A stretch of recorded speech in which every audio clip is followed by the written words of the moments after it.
Habari everyone. Now we are talking about the sehemu ya 69 about mama wa kambo.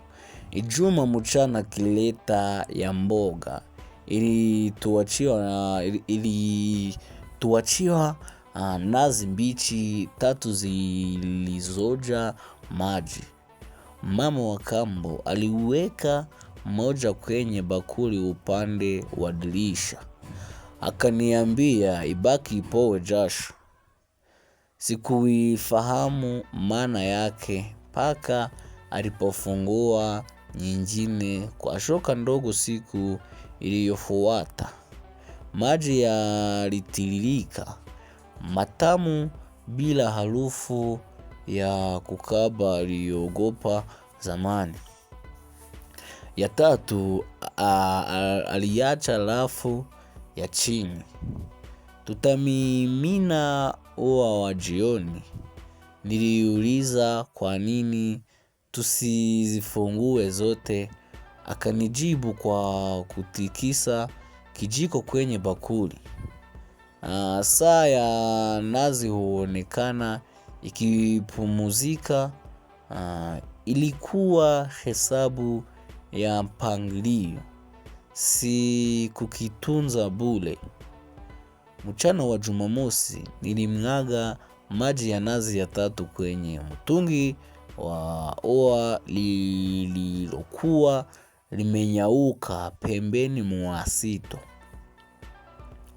Majani yakasimama wima upesi kama yalivyokumbuka kunywa.